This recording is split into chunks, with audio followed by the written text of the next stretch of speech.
A Debt Now Forgotten. Washington, D.C., 1923. Rose Kensington had always believed shadows followed their owners. But as she crossed the street, hers lingered.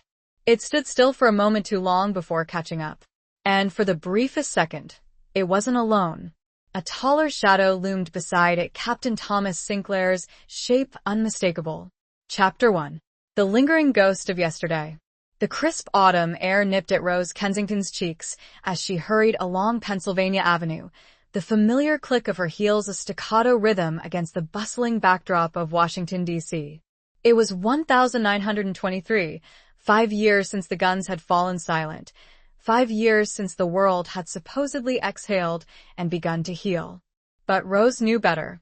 The world, like her own heart, still carried the invisible scars, the phantom pains that throbbed with a life of their own. She adjusted a cloche hat perched atop her bobbed hair, a style that still felt daringly modern, a quiet rebellion against the ghosts of long, heavy braids and suffocating societal expectations. The war had changed everything, hadn't it? Or had it simply revealed what had always been lurking beneath the surface? Today, the shadow felt heavier than usual. It wasn't the weight of the groceries. She carried a meager collection of tea, bread, and a small tin of peaches, a luxury she allowed herself only once a month.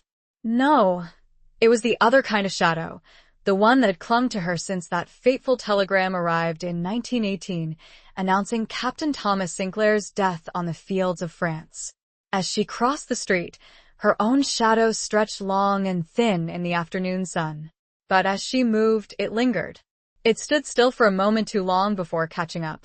And for the briefest second, it wasn't alone. A taller shadow loomed beside it, Captain Thomas Sinclair's shape unmistakable, the broad shoulders, the way he tilted his head slightly, as if listening for a distant bugle call. Rose blinked, her heart a frantic drum against her ribs. It was just the light, she told herself, a trick of the fading sun playing on the brick buildings. A ghost of memory, conjured by the melancholy of the season. Yet, the image lingered, a phantom superimposed on the reality of the bustling street. She could almost smell the faint scent of pipe tobacco and leather that always clung to him, a scent that had once been her comfort, her anchor in a world rapidly spinning out of control. Rose had loved Thomas Sinclair with a fierce, unwavering devotion of a young woman who had believed in fairy tales and happily ever afters. He had been her brother's best friend, a constant presence in her life since childhood, the boy who had teased her mercilessly and then, one sun-drenched afternoon in her family's garden, had kissed her with a tenderness that had stolen her breath and her heart. Their courtship had been a whirlwind of stolen moments, whispered promises, and the shared dreams of a future that had seemed as bright and boundless as the American sky. He had proposed beneath a canopy of stars, a silver ring catching the moonlight, a promise of forever etched in its delicate filigree. Then the war had come, tearing him away, leaving her with nothing but letters filled with longing and the aching emptiness of his absence. The telegram had arrived on a Tuesday, shattering the fragile illusion of hope she had clung to so desperately. Killed in action. Heroic sacrifice. Nation's gratitude. The words had been stark, impersonal, a cruel punctuation mark on a love story that had been abruptly cut short. She had gone through the motions of mourning, the black dress, the sympathetic whispers, the endless stream of condolences. But the true grief had remained locked inside, a silent scream that echoed in the empty chambers of her heart. She had buried her love alongside Thomas, or so she had believed. Now, 5 years later, she was a different woman. The naive girl who had dreamed of white picket fences and a house full of children was gone, replaced by a woman who had learned to navigate the world with a quiet strength, a carefully constructed facade that hid the raw, unhealed wounds beneath. She worked as a secretary at the War Department, a cruel irony that she endured with a stoic determination. She typed letters, filed reports, and answered phones, surrounded by the constant reminders of the war that had stolen her future. The shadow incident, as Rose started thinking of it, disturbed the carefully ordered routine of her life. The image was vivid, persistent. She tried, That evening, sitting in her small, sparsely furnished apartment, to dismiss that other shadow beside her. The apartment, a converted attic room in a Georgetown townhouse, was her sanctuary, a place where she could shed the armor of composure she wore for the world. The walls were lined with books, her only companions these days, their silent stories a welcome distraction from the noisy echoes of her own. She poured herself a cup of tea, the steam warming her hands, the familiar ritual a small comfort. But the image of Thomas, the ghost of his shadow, refused to fade. It hovered at the edges of her vision, a constant reminder of what she had lost, of the life that had been snatched away from her. She picked up the small, leather-bound journal she kept hidden beneath a stack of linens. It was filled with unsent letters to Thomas, words she had poured out in the lonely hours after his death, a desperate attempt to keep his memory alive, to hold onto the fragments of their shattered dream. She hadn't written in it for months, the pain of revisiting those memories too raw, too real. But tonight, the need was overwhelming. She opened the journal, the pages brittle and yellowed with age. The ink faded, but the emotions still palpable. "My dearest Thomas," she wrote, her hand trembling slightly. "Today I saw you. Or rather, I saw your shadow. It was a fleeting glimpse, a trick of the light, I know. But it felt so real, so achingly familiar. It reminded me of the day you left, the way you stood on the platform, your shadow stretching long and thin in the setting sun. You promised you would come back. You swore you would return to me. But the shadows lied, Thomas. They always lie." The tears came then, hot and silent, blurring the ink on the page. She wept for the lost years, for the stolen dreams, for the love that had been cut short by the cruel hand of fate. She wept for the girl she had been, and for the woman she had become, a woman haunted by the lingering ghost of yesterday. The weight in the room seemed to coalesce, to press down on her. She closed the journal, burying the written, recent pain back in its hiding place. She had built walls around her heart, brick by painful brick, determined never to be vulnerable again. But the shadow, that fleeting glimpse of Thomas, had breached those defenses, leaving her exposed and raw. She knew, with a chilling certainty, that this was just the beginning. The past, like a restless ghost, was stirring, and it was coming for her. She could not continue on as she had. The shadow's appearance proved that. Chapter 2. Echoes in the Empty Ballroom. The invitation arrived on a Tuesday, mirroring the day of the telegram, a cruel coincidence that did not escape Rose's notice. It was an elegant cream-colored envelope, embossed with the crest of the Sinclair family, a name that still sent a shiver of both love and pain through her. The handwriting on the front was unmistakably that of Eleanor Sinclair, Thomas's mother, a woman who had once treated Rose as a daughter, a woman who now, Rose assumed, regarded her with a mixture of pity and polite distance. The invitation was for a small gathering at the Sinclair mansion in Georgetown, a remembrance, as Eleanor put it, for the 5th anniversary of Thomas's death. Rose's first instinct was to decline, to politely but firmly refuse to step back into that world of opulent grief, of memories that clung to the walls like cobwebs. But something held her back. A sense of obligation, perhaps, or a morbid curiosity, a need to confront the ghosts that continued to haunt her. The Sinclair mansion was a grand, imposing structure, a testament to old money and established power. Rose had always felt a little out of place within its gilded walls, a small-town girl overwhelmed by the sheer scale of the place. Tonight, it seemed even more daunting, the shadows stretching long and ominous in the fading light. She wore a simple, dark blue dress, a concession to the occasion, but a far cry from the elaborate morning attire she had worn 5 years ago.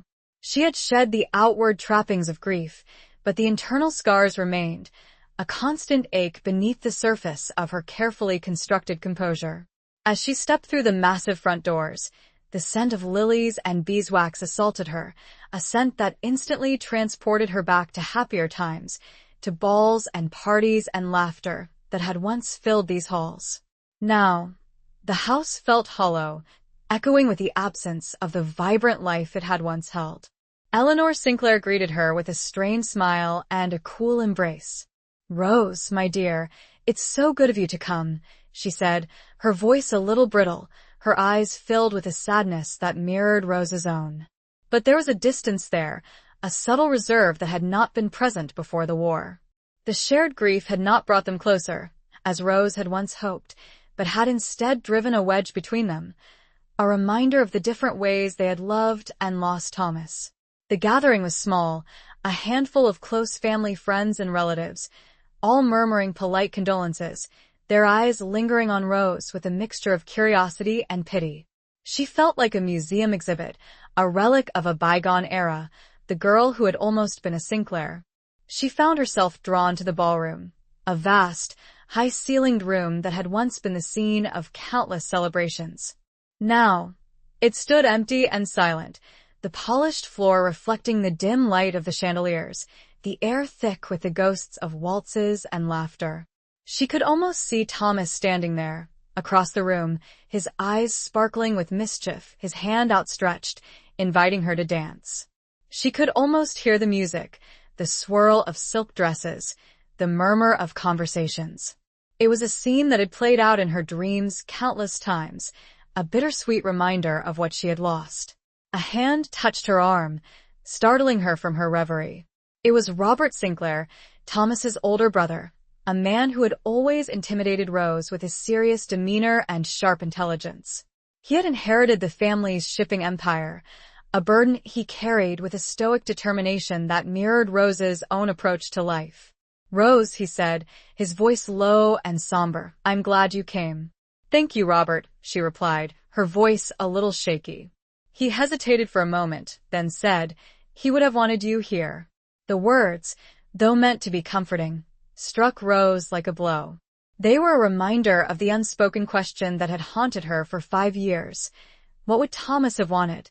Would he have wanted her to move on, to find happiness with someone else? Or would he have wanted her to remain forever faithful to his memory, a living monument to their lost love?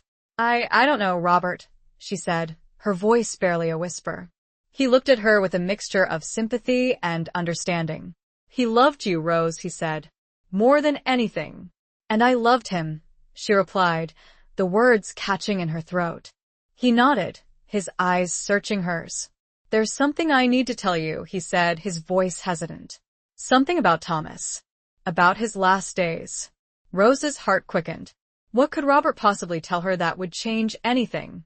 Thomas was gone. That was the brutal, inescapable truth. "It's not easy," Robert continued, his gaze shifting to the empty dance floor. "But I think you deserve to know."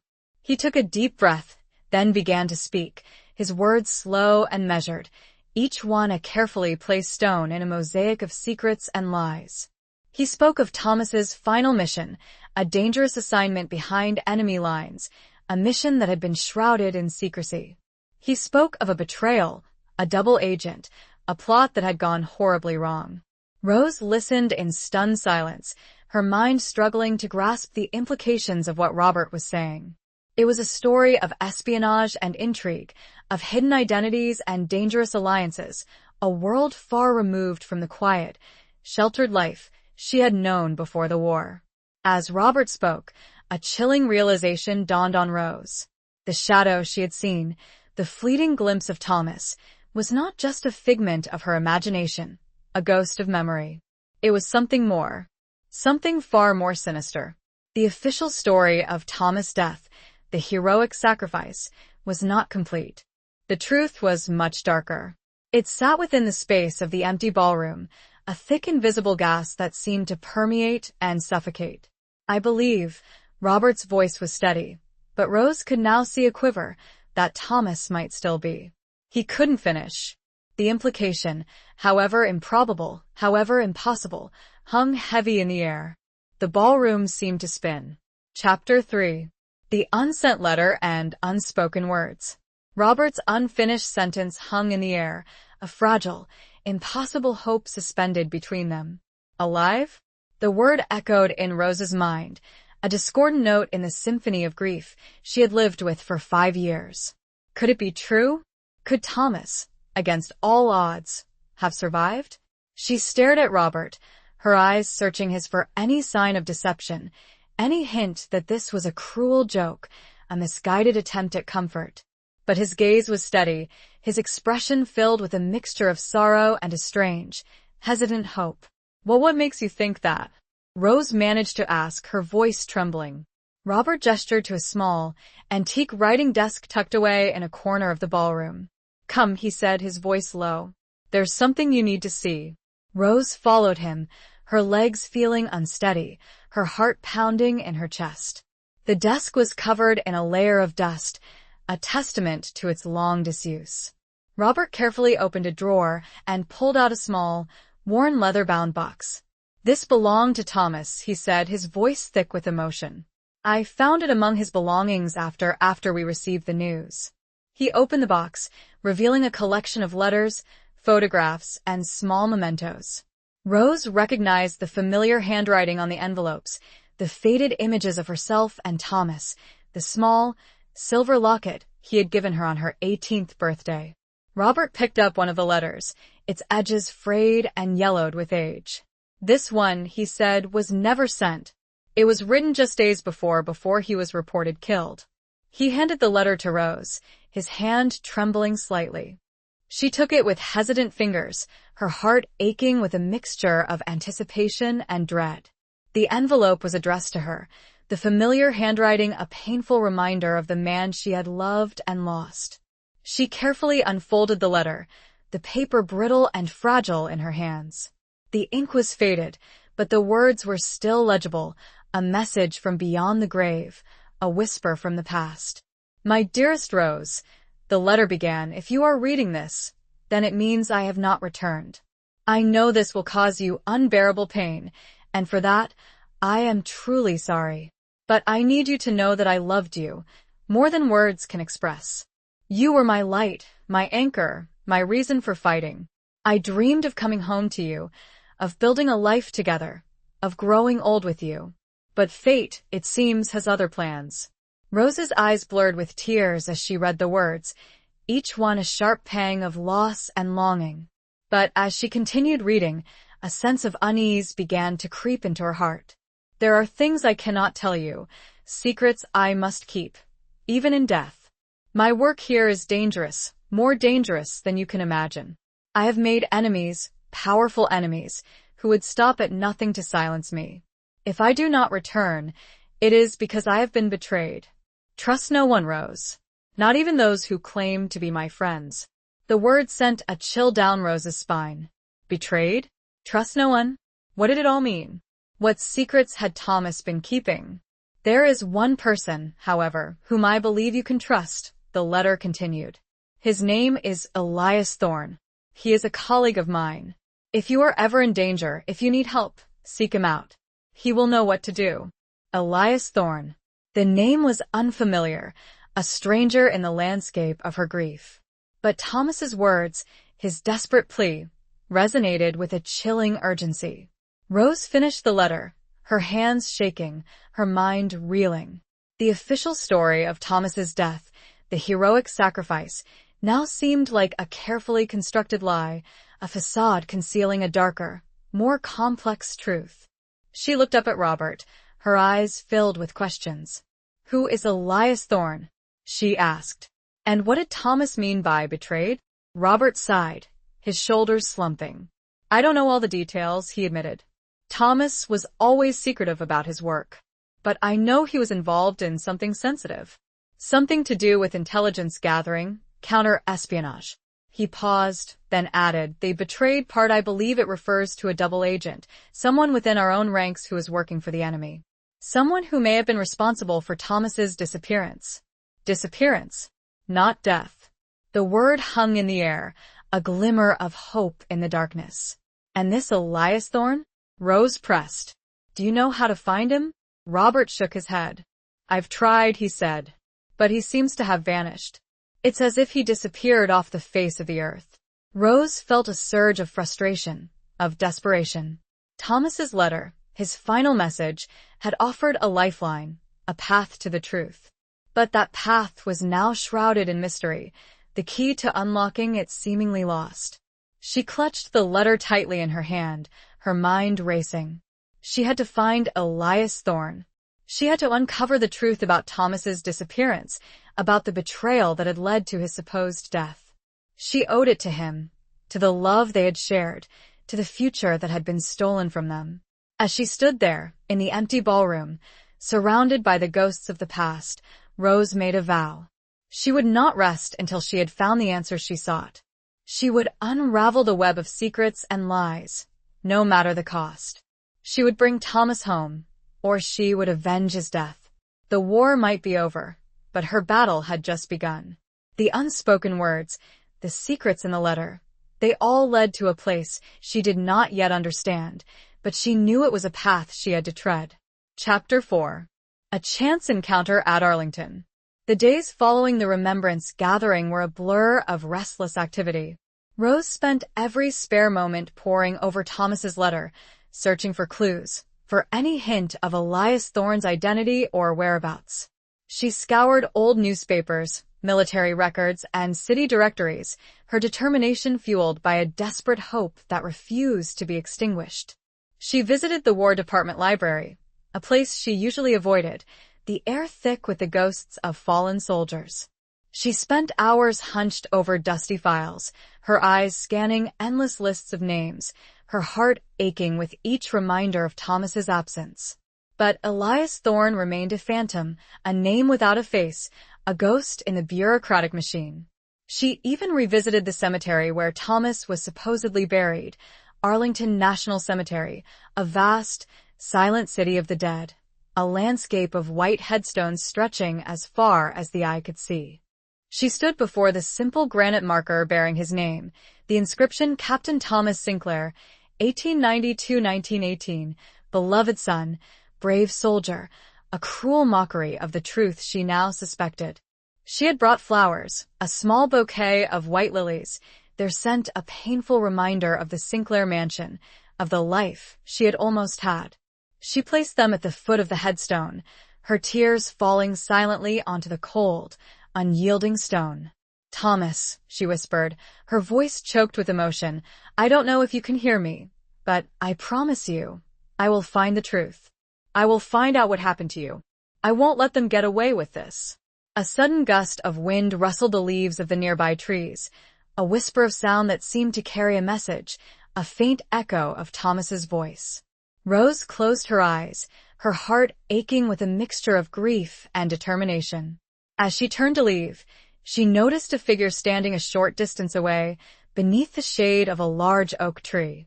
He was a tall man, dressed in a dark suit, his face obscured by the shadows. He seemed to be watching her, his gaze intense and unwavering. Rose felt a shiver of unease, a prickling sensation on the back of her neck. She quickened her pace, her footsteps echoing on the paved path. But the figure remained, a silent observer, a shadow in the landscape of grief. She glanced back, and for a fleeting moment, the sun broke through the clouds, illuminating the man's face. Rose stopped dead in her tracks, her heart leaping into her throat. It couldn't be. It was impossible. The man's face, though weathered and lined, was unmistakably familiar. The strong jawline, the piercing blue eyes, the slight scar above his left eyebrow, it was Thomas. Or rather, it was a ghost of Thomas, a man who bore a striking resemblance to the man she had loved and lost. He started walking, his long stride quickly closing the distance between them, seemingly defying the laws of space and time, like a specter from another world. Rose stood frozen, her mind struggling to reconcile the impossible reality before her. Could it be him? Could Thomas, against all odds, be alive? Or was this another cruel trick of the light, a figment of her grief-stricken imagination? As the man drew closer, Rose's doubts began to fade. There was something in his eyes, a spark of recognition, a flicker of the warmth and tenderness she remembered so well. He stopped a few feet away, his gaze searching hers, his expression a mixture of surprise and something else. Something that looked like relief. "Rose?" he said, his voice a low, husky murmur, a sound that sent shivers down her spine. It was his voice, the voice she had heard in her dreams countless times, the voice she had thought she would never hear again. Tears welled up in Rose's eyes, blurring her vision. She reached out a trembling hand, her fingers brushing against his cheek. It was warm, solid, real. Not the cold, ethereal touch of a ghost. "Thomas?" she whispered, her voice barely audible. "Is it really you?" He nodded, his eyes filled with a mixture of emotions, of joy and sorrow, of relief and regret. "It's me, Rose," he said. "I'm alive." The words, spoken in that familiar voice, shattered the dam of grief that had held Rose captive for 5 years. She threw her arms around him, her body shaking with sobs, her tears soaking his coat. He held her close, his arms strong and protective, his embrace a haven from the storm that had raged within her for so long. It was a moment of pure, unadulterated joy, a resurrection of hope, a reunion that defied all logic and reason. But even in that moment of overwhelming emotion, a small voice of doubt whispered in the back of Rose's mind. How could he be alive? What had happened to him? And why had he stayed away for so long? The questions swirled around her, a storm cloud on the horizon of their newfound happiness. The man before her might share Thomas's features and even his voice, but 5 years was long enough to change anybody.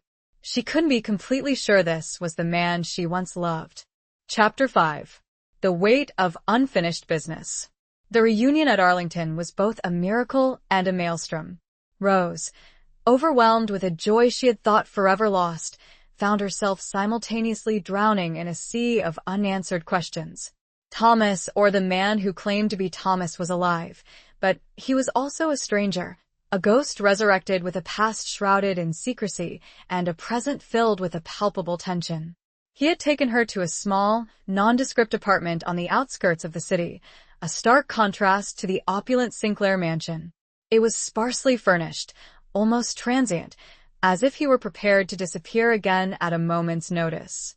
The air was thick with unspoken words, with the weight of 5 years of silence and separation. "How?" was the first question Rose managed to choke out, her voice still trembling with the aftershocks of their emotional reunion. Thomas, she would call him Thomas, for now, until she could fully reconcile the man before her with the memory she had cherished. Sighed, running a hand through his hair, a gesture that was achingly familiar. His hair was shorter, streaked with more gray than she remembered, and his face was lined with the hardships of a life she could only imagine. "It's a long story, Rose," he said, his voice low and weary. "A complicated story." "I have time," she replied, her gaze unwavering. She had waited 5 years. She could wait a few more hours, or days, or however long it took to unravel the truth. He began to speak, his words slow and measured, as if he were carefully choosing each one, weighing its impact. He spoke of the mission, the one that had supposedly taken his life. He confirmed Robert's suspicions, the betrayal, the double agent, the plot that had gone horribly wrong. "They thought I was dead," he said, his voice laced with a bitter irony. "They left me for dead.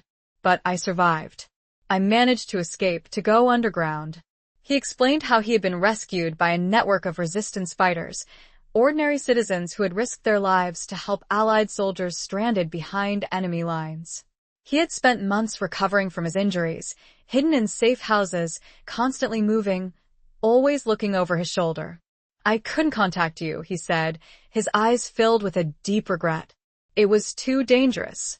For both of us." They were watching, they still are. "Who?" Rose asked, her voice sharp with fear and confusion. "Who is they?" Thomas hesitated. "It's a network," he said, his voice vague. "Powerful people, with connections in high places. People who wanted me silenced. People who still want me silenced." He explained that he had been working on uncovering a conspiracy, a plot that reached far beyond the battlefields of France, a plot that threatened the very foundations of the American government.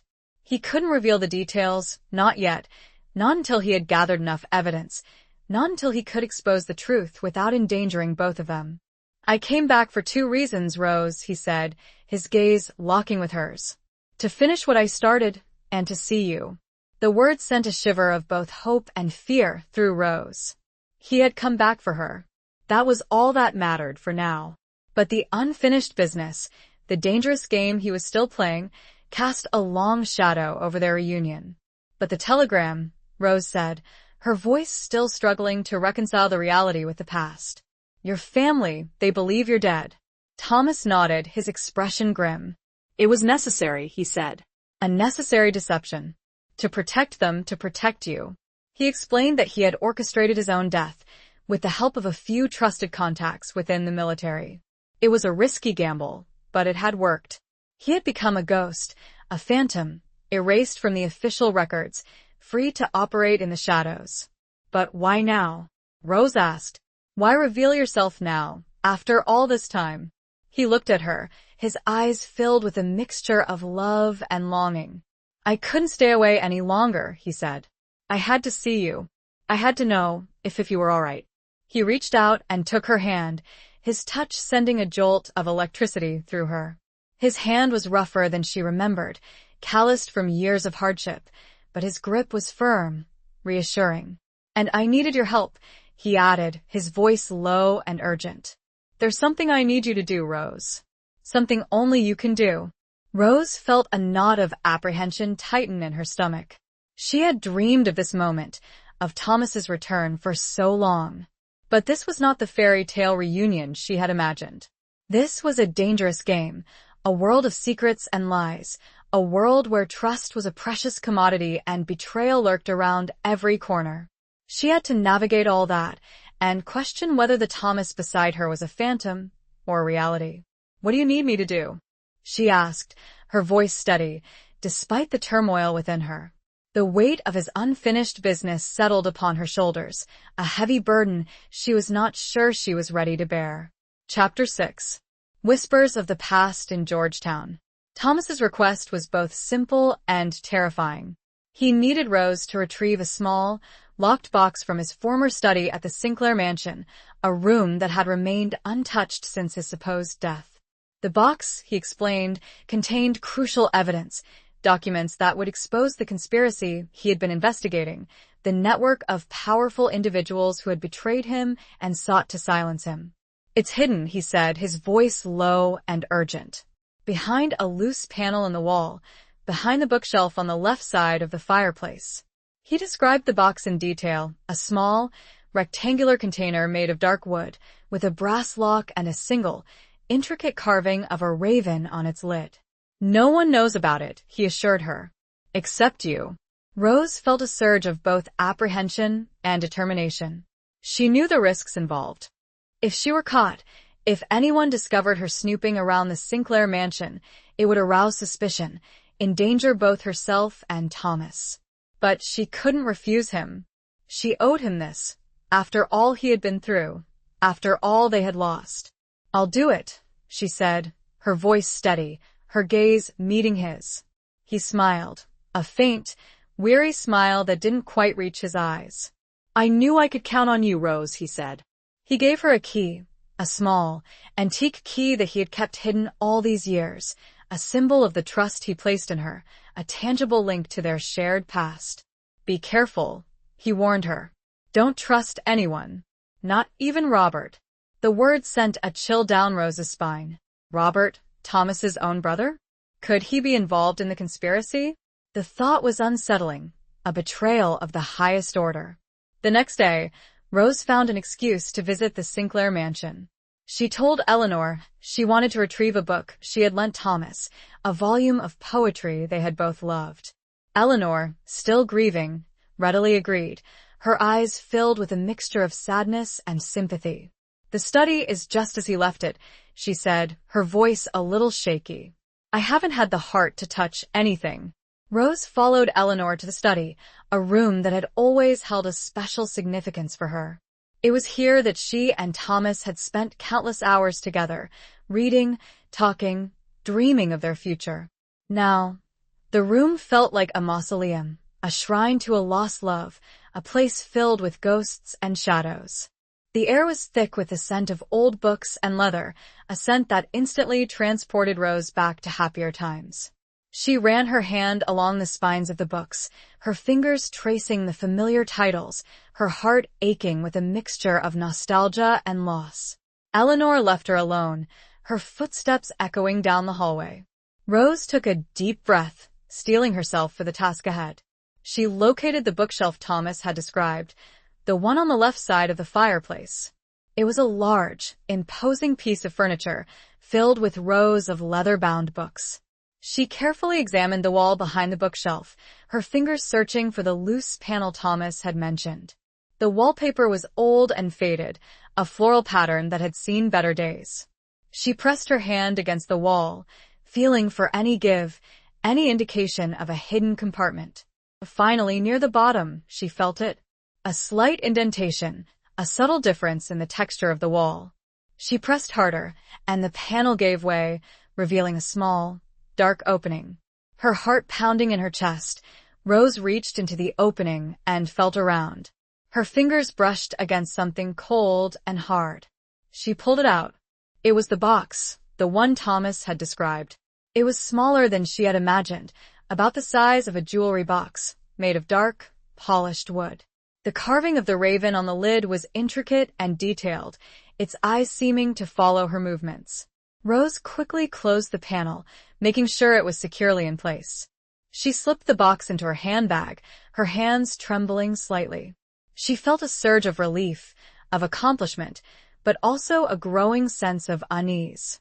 She had the box, but what now? What secrets did it hold?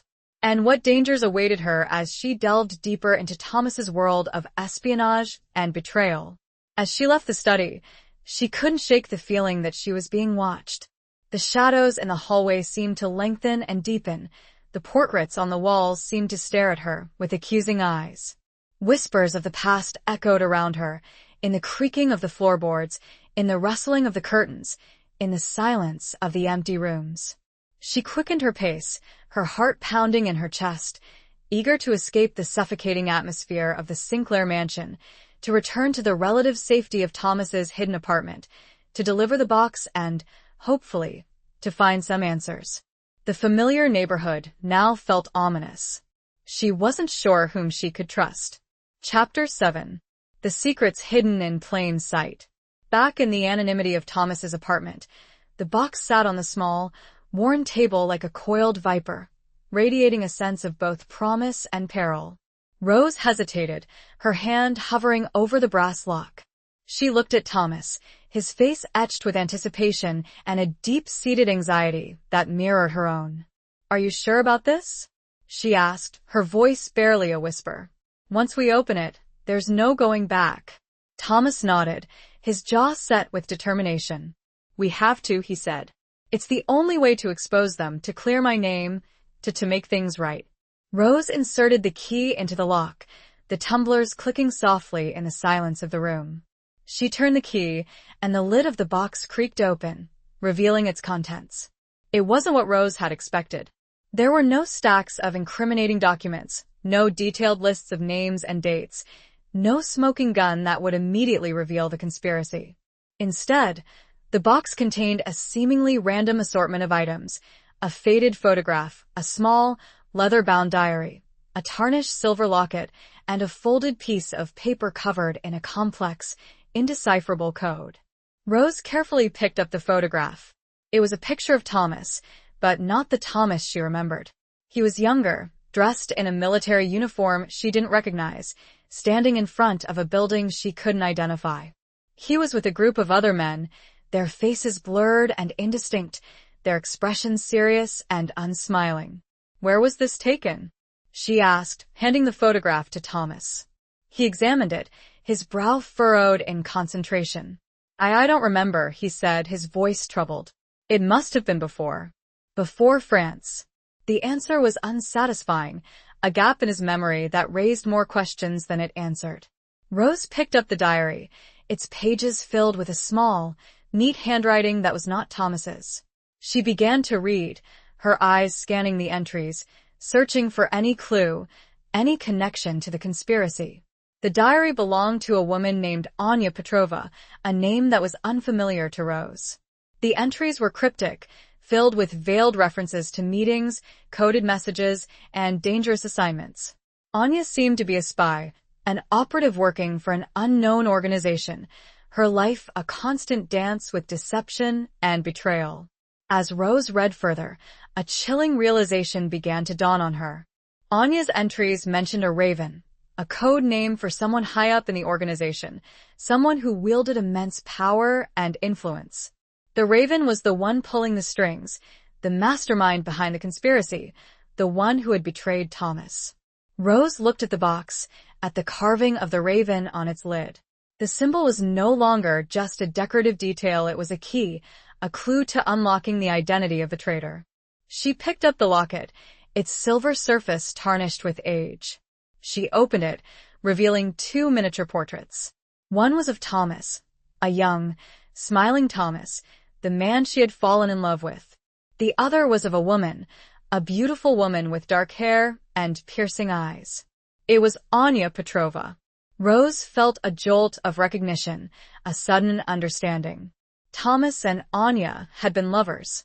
The diary, the locket, the photograph, they were all pieces of a puzzle, a hidden history that had been buried for years. She looked at Thomas, her eyes filled with questions. "Who is she?" she asked.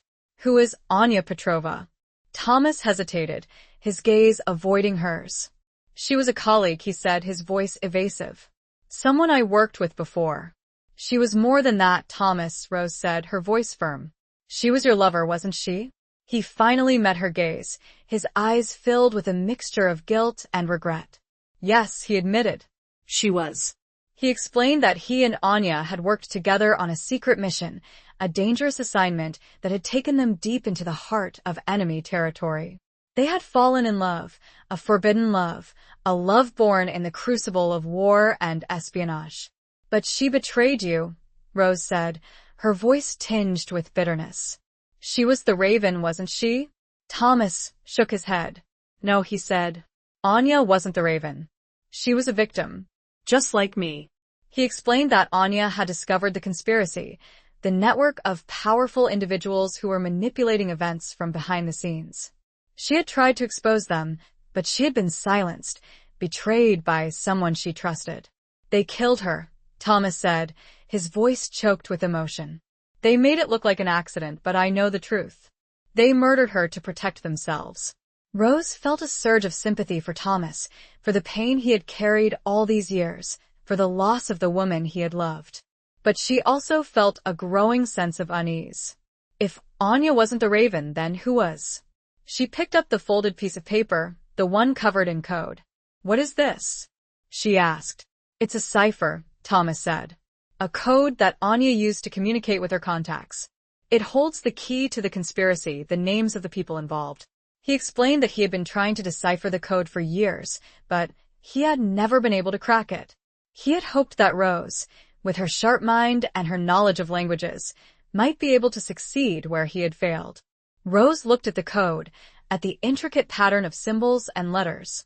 It was a daunting challenge, a puzzle that could hold the key to exposing the truth, to bringing justice to Thomas and Anya. The secrets were hidden in plain sight, she knew, disguised and tucked away in the seemingly innocuous items. It would take time, patience, and a dedication to uncover the answers. But Rose knew it was a puzzle they were both destined to solve. She had come this far. Chapter 8. The crack in the facade of normalcy. The deciphering of Anya's code became Rose's obsession. She spent every free moment poring over the intricate symbols, researching different types of ciphers, consulting with cryptography experts she found through discreet inquiries at the Library of Congress. The apartment became a war room, the walls plastered with charts and diagrams, the table littered with books and notes. Thomas, meanwhile, was a restless presence, pacing the small apartment like a caged tiger. He was a man of action, forced into a life of shadows and waiting, his frustration palpable. He helped where he could, providing insights into Anya's work, sharing fragments of memories that might offer clues to the code. But the strain of their situation was beginning to show. The constant fear of discovery, the weight of the secrets they carried, The unresolved tension of their past and present relationship, it was all taking its toll. Rose found herself increasingly drawn to the small, leather-bound diary. Anya's words, though cryptic, offered a glimpse into a world of danger and intrigue, a world that resonated with Rose's own experiences. She felt a connection to this woman, this ghost who had loved and lost Thomas, this spy who had sacrificed everything for a cause she believed in. One evening, as Rose sat hunched over the code, Thomas came up behind her and placed his hands on her shoulders. She leaned back against him, her body relaxing into his familiar embrace. "You're working too hard," he said, his voice soft, his breath warm against her ear. "I have to," she replied. "We have to find the answers." "I know," he said. "But you need to rest." "You need to take care of yourself." She turned to face him, her eyes searching his. "What about you, Thomas?" she asked. "Are you taking care of yourself?" He smiled, a faint, sad smile that didn't quite reach his eyes. "I'm trying," he said. She reached up and touched his face, her fingers tracing the lines of hardship and worry that had etched themselves onto his features. He was still handsome, still the man she had fallen in love with, but he was also changed, scarred by the experiences he had endured. "I missed you," she whispered, her voice choked with emotion. "So much." He leaned down and kissed her, a gentle, tentative kiss at first, then deepening with a passion that had been suppressed for 5 long years. It was a kiss of reunion, of forgiveness, of a love that had endured against all odds. But even in that moment of intimacy, a shadow of doubt lingered. Rose couldn't completely shake the feeling that something was amiss, that Thomas was holding something back, that there were still secrets he was not sharing. The next day, Rose made a breakthrough.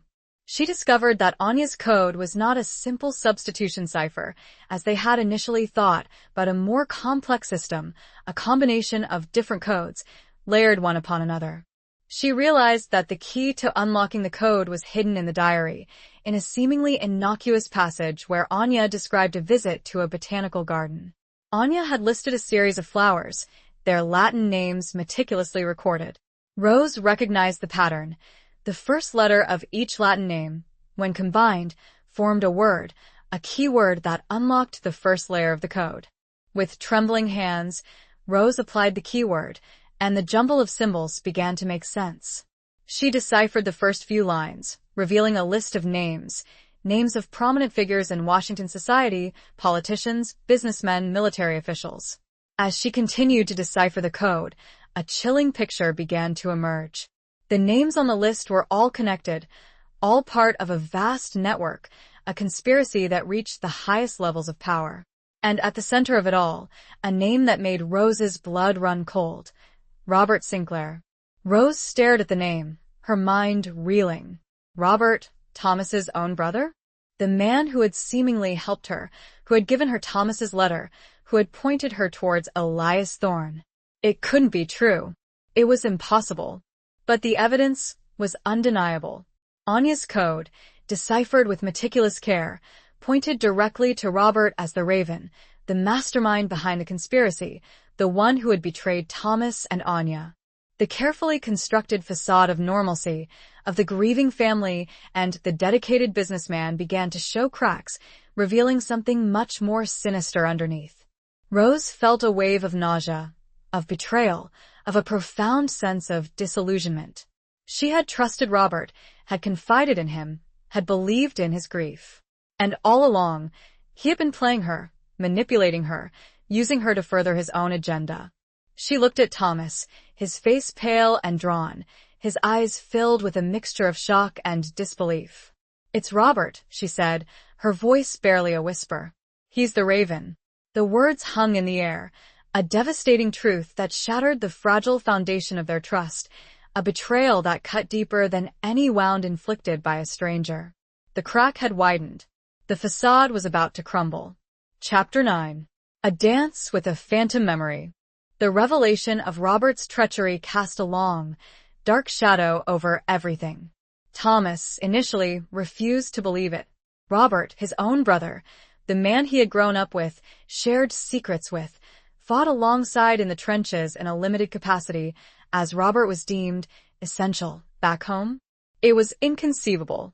There must be a mistake, he insisted, pacing the confines of the apartment. Anya's code, it could be misinterpreted. Rose, however, was certain. She had triple-checked her work, meticulously reviewing each step of the decryption process. The evidence was irrefutable. Thomas, she said softly, placing a hand on his arm to stop his restless movement.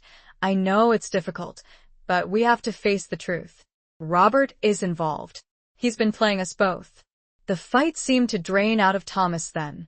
He sank onto the worn sofa, his head in his hands, his body shaking with a silent grief that was more profound than any outward display of emotion. Rose sat beside him, her arm around his shoulders, offering what comfort she could. The betrayal cut deep, not just because it was Robert, but because it undermined everything Thomas had believed in, everything he had fought for. It was a betrayal of family, of country, of the very ideals he had held sacred. After a long silence, Thomas spoke, his voice hoarse with emotion. I remember, he began, his voice trailing off. He was staring into space, lost in a memory that was clearly painful. Rose waited, her heart aching for him. There was a party, he continued, at the mansion. Just before I left for France. Robert organized it. A send-off, he called it. He described the scene. The grand ballroom, the glittering chandeliers, the music, the dancing. Rose recognized the setting. It was the same ballroom where she had found the box, the same ballroom where Robert had revealed Thomas's unsent letter. Anya was there, Thomas said, his voice barely a whisper. She was undercover, posing as a socialite. He remembered dancing with Anya, a stolen moment in a crowded room, a secret rendezvous disguised as a social engagement. He remembered the way she looked at him, the fear and longing in her eyes, the unspoken words that hung between them. Robert introduced us, Thomas said, his voice filled with a bitter irony. He orchestrated the whole thing. He knew he must have known who she was, what she was doing. Rose realized that Robert had been using Anya, manipulating her, setting her up as a pawn in his game. He had used Thomas's love for Anya to control him, to ensure his silence, to keep him from uncovering the truth. He was playing us both, Rose said, her voice filled with a cold anger. He was using us, Thomas. He used your love for Anya, your loyalty to him, he used it all against you. The memory of the dance, of the stolen moments with Anya, of Robert's seemingly innocent introduction, it all took on a new, sinister meaning. It was a dance with a phantom memory, a carefully choreographed performance designed to deceive, to manipulate, to control. Thomas stood up abruptly, his fists clenched, his body trembling with rage. I have to confront him, he said, his voice raw with emotion. I have to make him pay. Rose knew that confronting Robert was dangerous, potentially suicidal. He was a powerful man, with connections in high places, with resources at his disposal. He wouldn't hesitate to silence them permanently. We need a plan, she said, her voice calm, despite the turmoil within her. We can't just rush in blindly. We need proof, something more than Anya's code. They needed to find Elias Thorne, the mysterious colleague Thomas had mentioned in his letter. He was the missing piece of the puzzle, the one person who might have the information they needed to expose Robert and his network. But finding Thorne was proving to be an impossible task. He had vanished without a trace, leaving no clues, no forwarding address, no contact information. It was as if he had never existed. Rose decided to try a different approach. She revisited the Sinclair mansion, this time under the guise of returning the poetry book she had borrowed. She knew it was risky, but she needed to see Robert, to observe him, to gauge his reaction to her presence. As she walked through the familiar halls, she felt a sense of dread, of foreboding. The house, once a place of comfort and familiarity, now felt like a trap, a gilded cage filled with secrets and lies. The dance was over. Chapter 10. The Price of Duty and Silence. Rose found Robert in the study, the very room where she had retrieved Anya's box. He was sitting at the large, mahogany desk, surrounded by papers, seemingly engrossed in his work. He looked up as she entered, a polite smile masking the cold calculation in his eyes. Rose, he said, his voice smooth and welcoming. What a pleasant surprise. Did you find your book? Yes, thank you, she replied, placing the volume of poetry on the desk. Her voice was steady, betraying none of the turmoil she felt inside. It brought back memories. Robert nodded, his gaze lingering on her for a moment longer than necessary. Thomas was very fond of poetry, he said. As am I. Rose forced a smile. Yes, he was. She made small talk, asking about Eleanor, about the family business, about the mundane details of life, all the while observing Robert, searching for any crack in his facade, any hint of guilt or deception. But he was a master of disguise, a consummate actor. He played the part of the grieving brother, the concerned friend, the dutiful businessman, with effortless ease. He showed no sign of the ruthless manipulator, the traitor, the mastermind behind the conspiracy. Rose knew she was playing a dangerous game, walking a tightrope between suspicion and exposure. She had to be careful, subtle, to avoid arousing his suspicions. I've been doing some research, she said, choosing her words carefully, about Thomas's mission. I wanted to understand what happened. Robert's eyes narrowed slightly, a flicker of something unreadable passing across his face. It's a painful subject, Rose, he said. Best left buried. But I need to know, she insisted. I need to understand why he died, or rather, why he disappeared. She emphasized the last word, watching his reaction closely. He stiffened slightly, his hand tightening on the pen he was holding. Disappeared? He repeated, his voice a little sharper. What do you mean? I mean, Rose said, her gaze unwavering, that I don't believe the official story. I think there's more to it than we were told. Robert leaned back in his chair, his expression carefully controlled. Rose, he said, his voice low and measured, you're letting your grief cloud your judgment. Thomas is gone. We must accept that. I don't accept it, Rose said, her voice rising slightly. I know something happened. Something you're not telling me. For a moment, the mask slipped. Robert's eyes flashed with anger, with a hint of fear.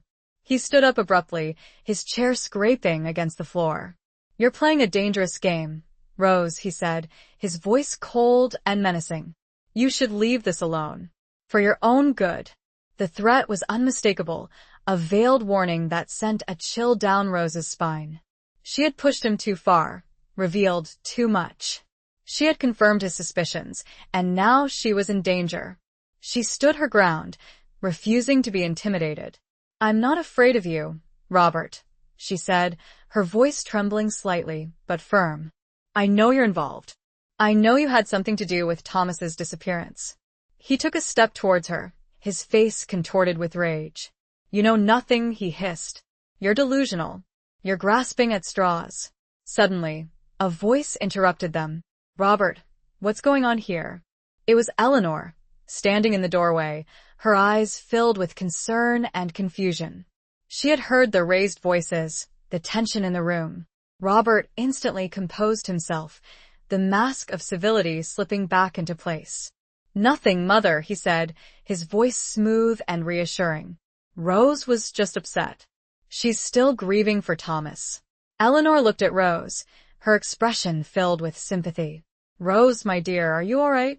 Rose forced a smile, trying to appear calm and collected. I'm fine, Eleanor, she said. Just a little overwhelmed. She knew she had to leave, to escape the suffocating atmosphere of the house, to get back to Thomas and warn him. She had pushed Robert as far as she could, and now she was in danger.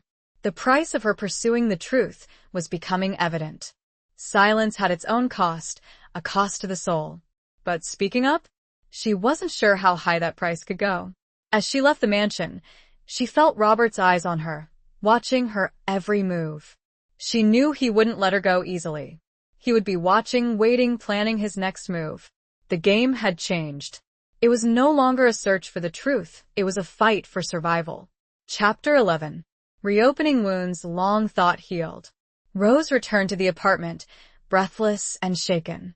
She relayed her encounter with Robert, the thinly veiled threats, the palpable sense of danger that had permeated the air. Thomas listened, his face grim, his fists clenched. "He knows," Rose said. "He knows we know." "We have to disappear," Thomas said, his voice urgent. "He'll be coming for us."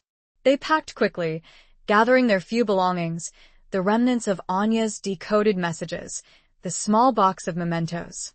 They were leaving behind the relative safety of the apartment, stepping back into the shadows, into a world of uncertainty and fear. But where could they go? They couldn't go to the authorities. Robert had connections everywhere. They couldn't trust anyone, not even the police. They were alone, hunted, with nowhere to turn. Then Rose remembered Elias Thorne. He was their last hope, the only person who might be able to help them. But he was still a ghost, a phantom they couldn't find. "We have to try again," Rose said, her voice filled with determination. "We have to find him." They decided to focus their search on the one clue they had, Thomas's mention of Thorne being a colleague. They revisited the War Department library, this time searching for records of civilian contractors, consultants, anyone who might have worked alongside Thomas in a non-military capacity. It was a long shot, a needle in a haystack search, but they had no other options. They spent hours poring over dusty files, their eyes scanning endless lists of names, their hopes dwindling with each passing hour. Then Rose found something. A file, tucked away in a forgotten corner of the archives, labeled Project Nightingale. It was a classified project, shrouded in secrecy, its details heavily redacted. But one name caught Rose's eye, Elias Thorne, listed as a special advisor. The file contained very little information about Thorne, only a brief description of his skills: cryptography, linguistics, counter-espionage. It was a confirmation that he was indeed involved in intelligence work, that he was the man Thomas had described. But there was no contact information, no address, no indication of his whereabouts. The file was a dead end, a tantalizing glimpse of a ghost they couldn't reach. As they were leaving the library, defeated and discouraged, Rose noticed an elderly librarian, a woman she had seen on previous visits, watching them with a knowing look.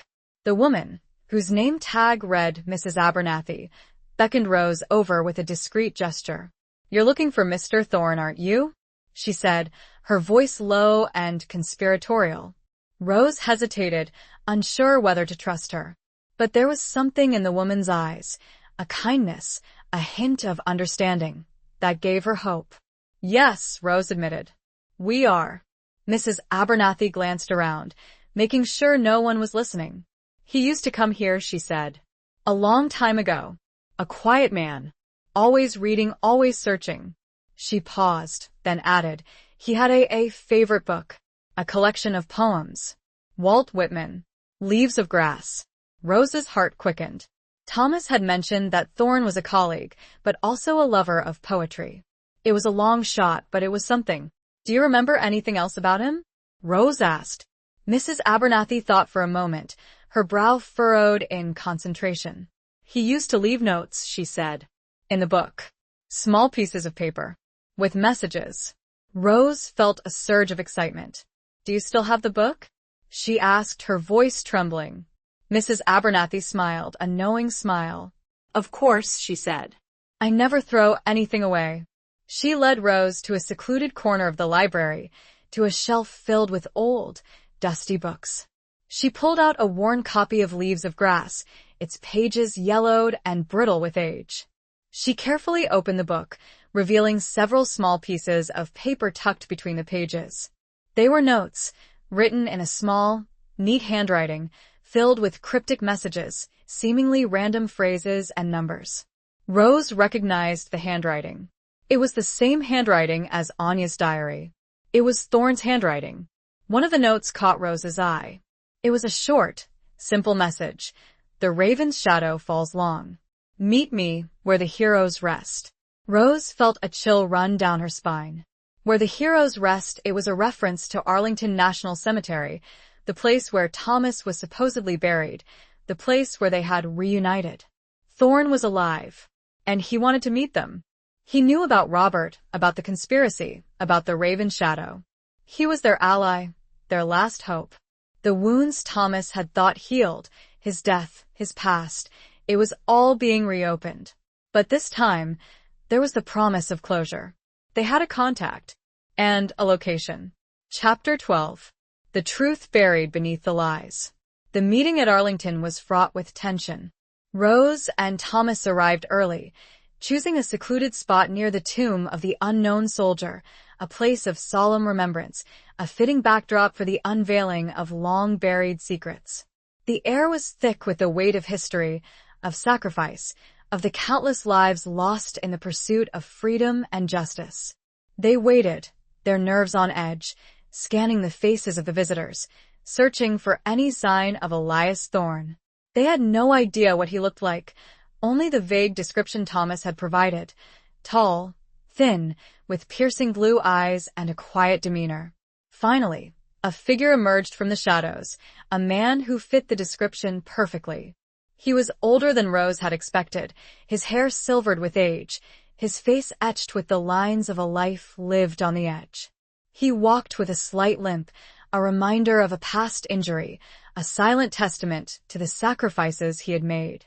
He approached them slowly, his gaze intense and unwavering. He stopped a few feet away, his eyes searching theirs. "Rose?" he said, his voice a low, gravelly murmur. "Thomas?" Thomas nodded, his voice choked with emotion. "Elias," he said. "It's been a long time." Thorne smiled, a faint, weary smile that didn't quite reach his eyes. "Too long," he said. They exchanged a brief, firm handshake, a silent acknowledgement of the shared danger, the shared purpose that had brought them together. Thorne wasted no time with pleasantries. He knew the stakes, the urgency of the situation. He had been following their movements, aware of Robert's suspicions, of the danger they were in. "Robert is the Raven," Thorne confirmed, his voice low and serious. "He's been the mastermind behind the conspiracy all along."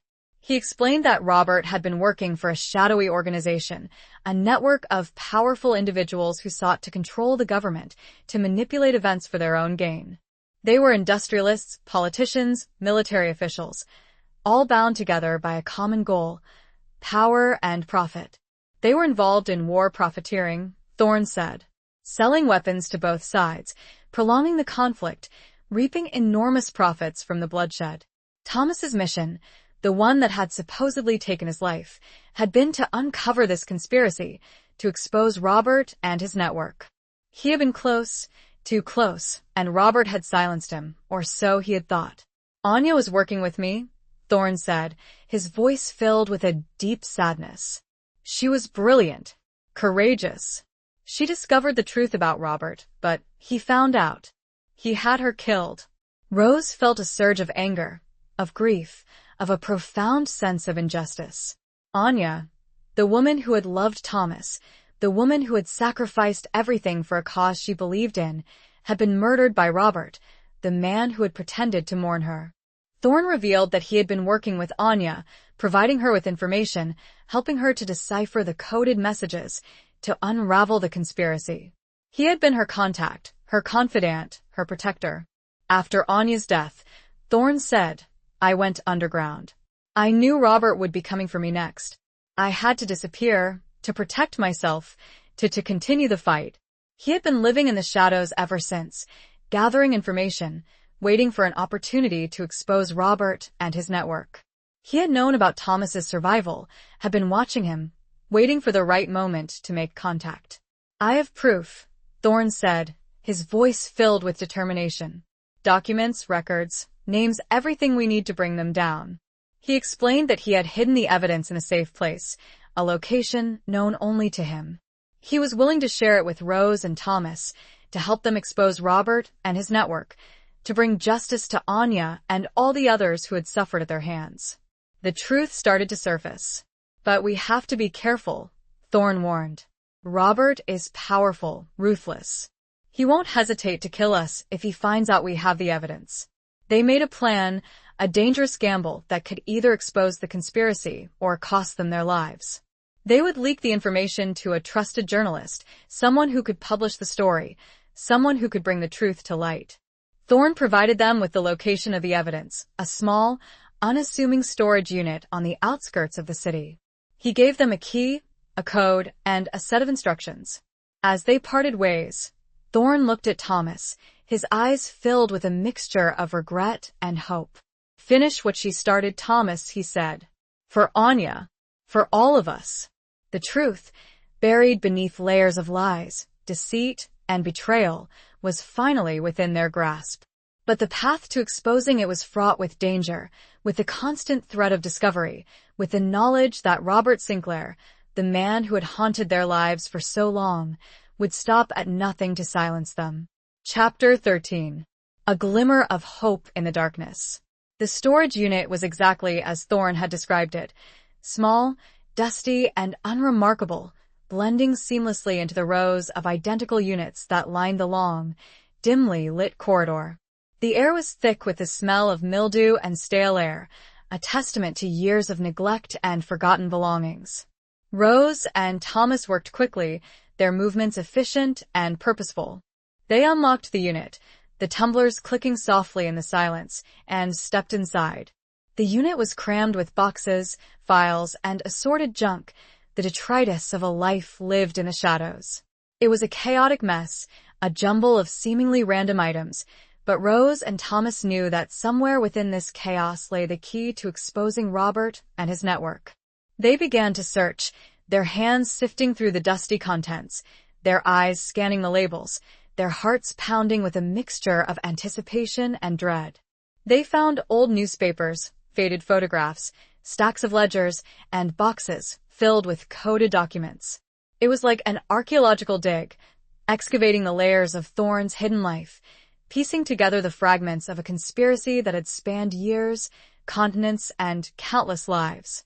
As they delved deeper, they began to uncover the evidence Thorn had promised: detailed records of financial transactions, lists of names and addresses, coded messages, and incriminating photographs. It was a treasure trove of information, a damning indictment of Robert and his network. They found evidence of war profiteering, of arms deals with both sides of the conflict, of bribes paid to government officials, of assassinations disguised as accidents. It was a web of corruption that reached the highest levels of power, a conspiracy that threatened the very foundations of democracy. Rose felt a surge of anger, of outrage, of a profound sense of injustice. The war, the countless lives lost, the suffering and devastation it had all been for profit, for greed, for the insatiable ambition of a few powerful individuals. Thomas, meanwhile, was silent, his face grim, his eyes filled with a cold fury. He had fought in that war, had witnessed the horrors firsthand, had believed in the cause he was fighting for. To discover that it had all been a lie, a manipulation, a betrayal of the highest order, it was almost too much to bear. As they were gathering the evidence, preparing to leave, Rose noticed a small, wooden box tucked away in a corner of the unit. It was similar to the box she had retrieved from the Sinclair mansion, the one that had contained Anya's diary and locket. She picked it up, her heart pounding in her chest. It was locked, but she recognized the carving on the lid, a raven, its wings spread wide, its eyes gleaming menacingly. She knew, with a chilling certainty, that this box held the final piece of the puzzle, the ultimate truth about Robert's betrayal. She looked at Thomas, her eyes filled with a mixture of fear and determination. "We need to open this," she said. Thomas hesitated. He knew the risks, the potential danger. But he also knew that they couldn't leave any stone unturned, that they had to uncover the full extent of Robert's treachery. He nodded, his jaw set with resolve. "Do it," he said. Rose found a small, rusty key hidden among the other items in the unit. She inserted it into the lock, the tumblers clicking softly. She turned the key, and the lid of the box creaked open. Inside, they found a single item, a letter, addressed to Robert Sinclair, dated just days before Thomas's supposed death. The handwriting was familiar, elegant, and precise. It was Anya Petrova's handwriting. Rose carefully unfolded the letter, the paper brittle and fragile in her hands. She began to read, her voice trembling slightly. "My dearest Robert," the letter began, "I know the truth. I know about your dealings. I know about your betrayal of Thomas, of your country, of everything you claim to hold dear. I have gathered the evidence, the proof that will expose you and your network. I will not let you get away with this. I will bring you to justice, even if it costs me my life. Rose felt a wave of emotion wash over her. Sadness, anger, admiration. Anya had known the risks, had faced them head-on, had sacrificed everything for a cause she believed in. The letter continued, I know you will try to silence me, Robert. But I am not afraid. I have made arrangements. The truth will come out, one way or another. You cannot stop it. You cannot win. The letter ended abruptly, without a signature, without a farewell. It was a final act of defiance, a desperate attempt to expose the truth, to bring Robert to justice. Rose looked at Thomas, his face pale and drawn, his eyes filled with a mixture of grief and rage. She knew, he said, his voice barely a whisper. She knew he would kill her. The letter was the final proof, the smoking gun that linked Robert directly to Anya's death, to the conspiracy, to the betrayal that had cost Thomas his life, his love, his future. As they left the storage unit, carrying the evidence, the weight of their discovery was heavy upon them. They had found the truth, but it was a bitter truth, a truth that had cost them dearly. But amidst the darkness, a glimmer of hope began to emerge. They had the evidence, the proof they needed to expose Robert and his network. They had a chance to bring justice to Anya, to Thomas, to all those who had suffered at their hands. The glimmer was fragile, easily extinguished, but it was there, a beacon in the long night of deception and betrayal. They had a purpose. Chapter 14. The Reckoning of Past Mistakes. The journalist, a man named David Miller, was a veteran investigative reporter with a reputation for integrity and a nose for uncovering corruption. Rose had contacted him through a series of anonymous phone calls and encrypted messages, carefully vetting him, ensuring he was trustworthy and not connected to Robert's network. They met in a secluded park, far from the prying eyes of Washington society. Rose and Thomas, accompanied by Thorne, presented Miller with the evidence they had gathered. Anya's diary, the coded messages, the financial records, the photographs, and, most importantly, Anya's final letter to Robert. Miller listened intently, his eyes widening with each revelation, his pen scribbling furiously in his notepad. He was a seasoned journalist, accustomed to dealing with sensitive information, but the scale of the conspiracy, the depth of Robert's betrayal, was shocking even to him. This is explosive, he said, his voice filled with a mixture of awe and apprehension. This could bring down the entire government. That's the idea, Thomas said, his voice grim. Miller agreed to publish the story, but he warned them that it would be dangerous, that Robert would retaliate, that they would need to be prepared for the consequences. He's a powerful man, Miller said. He has friends in high places. He won't hesitate to use them. We know, Rose said. But we're not afraid. They spent the next few days working with Miller, providing him with additional information, answering his questions, preparing for the publication of the story. They were living on borrowed time, knowing that Robert could strike at any moment, that their lives were hanging by a thread. Meanwhile, Thomas was wrestling with his own demons. The revelation of Robert's treachery had reopened old wounds, forcing him to confront the past, to re-examine his relationship with his brother, to question everything he had believed in. He remembered their childhood, the games they had played, the secrets they had shared, the bond of brotherhood that had seemed unbreakable. How could that boy, that friend, that brother, have become the monster he was now? One evening, as they were sitting in Thorne's safe house, a small, unassuming apartment in a quiet neighborhood, Thomas broke down. He wept openly, his body shaking with sobs, his grief and rage pouring out in a torrent of emotion. Rose held him close, her arms around him, offering what comfort she could. She knew that this was a necessary catharsis, a release of the pent-up pain and anger that had been festering inside him for years. I should have seen it, he said, his voice choked with emotion. I should have known. There were signs, hints, but I ignored them. I trusted him. It's not your fault, Thomas, Rose said softly. He fooled everyone. He was a master manipulator. But I should have protected Anya, he said. I should have saved her.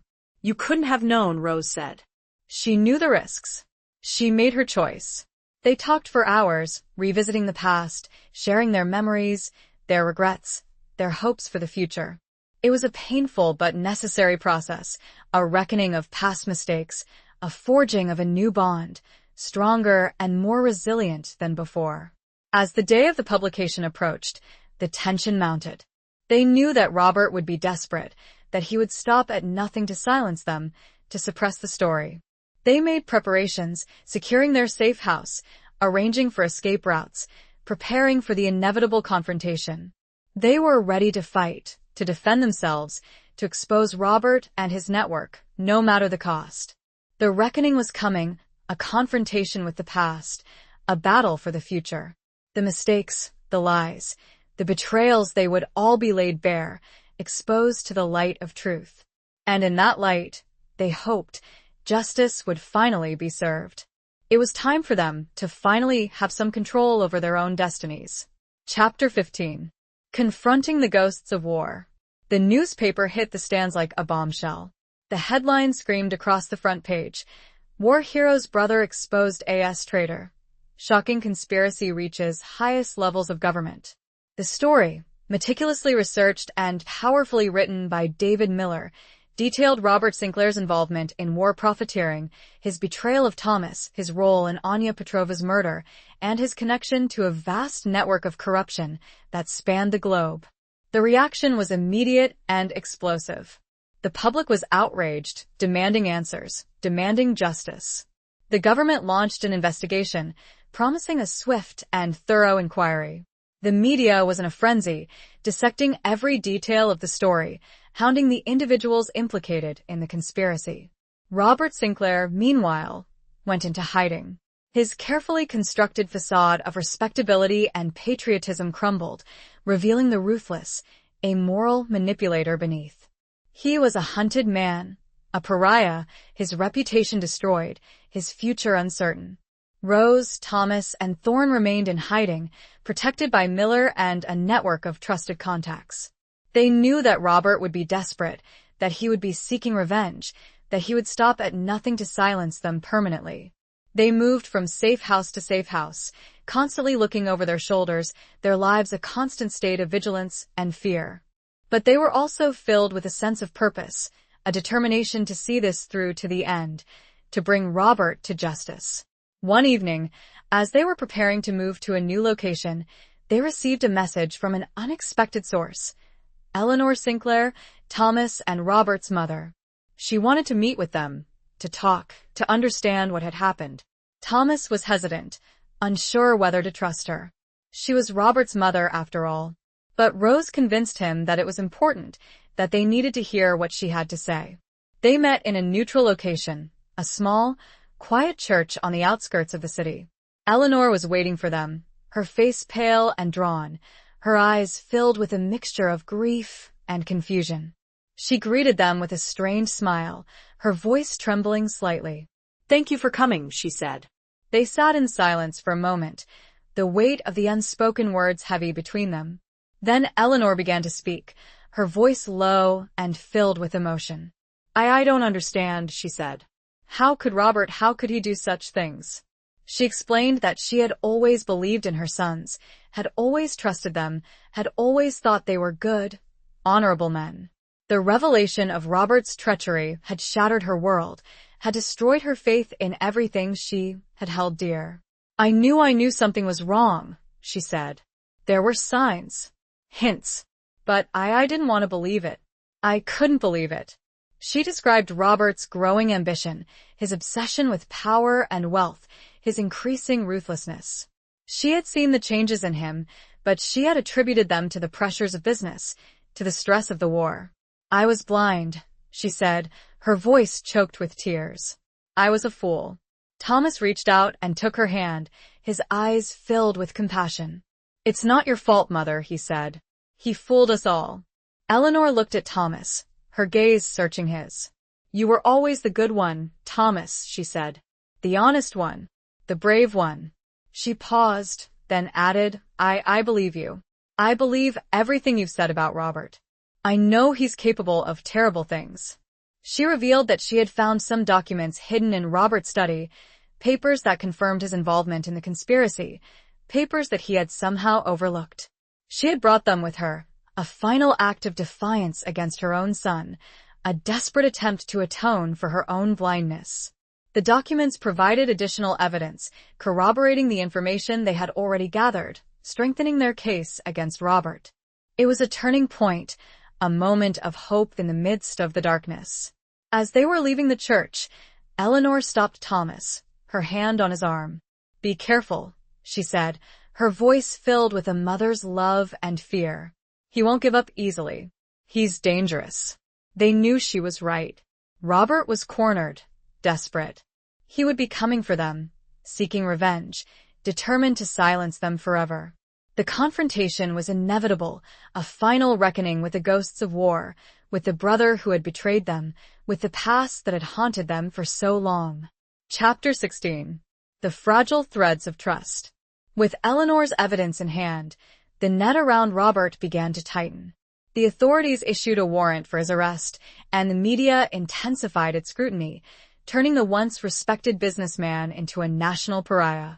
Robert, however, remained elusive, disappearing into the shadows, utilizing the very network he had helped create to evade capture. Rose, Thomas, and Thorne knew they couldn't rely solely on the authorities. Robert was resourceful, cunning, and had proven his willingness to kill to protect himself. They had to find him, confront him, and ensure he faced justice for his crimes. Their fragile alliance, forged in the crucible of shared danger and a common goal, was tested daily. Trust, once shattered by Robert's betrayal, was slowly being rebuilt, thread by fragile thread. Rose and Thomas, their relationship rekindled amidst the chaos, found solace in each other's presence, their love a beacon in the encroaching darkness. Yet, the ghosts of Anya, of the years lost, of the secrets kept, lingered between them, a constant reminder of the complexities of their past. Thorne, the enigmatic spymaster, remained a figure of both reassurance and unease. His knowledge and experience were invaluable, but his methods were often ruthless, his past shrouded in a secrecy that even Thomas couldn't fully penetrate. Rose, while grateful for his help, couldn't entirely shake off a sense of apprehension, a feeling that Thorne might be playing his own game, with motives that extended beyond their immediate goal. One evening, while reviewing the documents Eleanor had provided, Rose noticed a recurring pattern, a series of coded references to a specific location, the Raven's Nest. It was a phrase that had appeared in Anya's diary as well, a place of significance within Robert's network. "I think this is it," Rose said, her voice filled with a mixture of excitement and trepidation.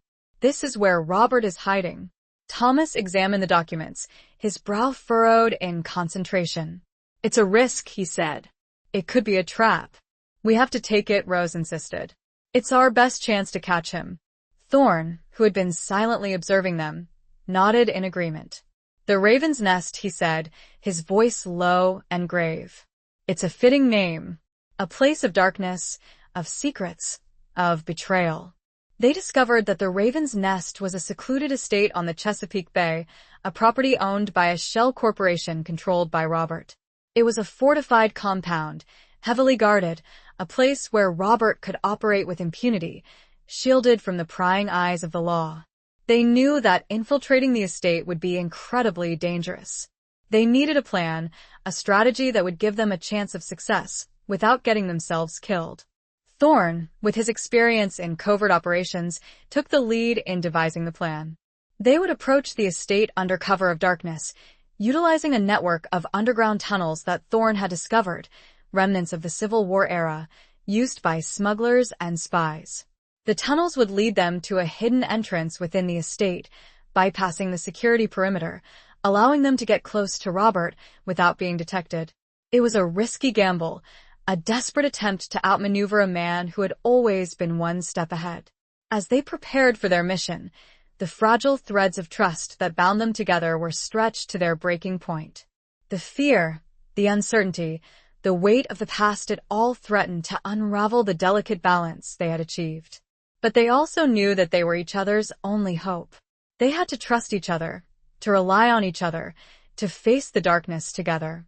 They had come too far, sacrificed too much, to turn back now.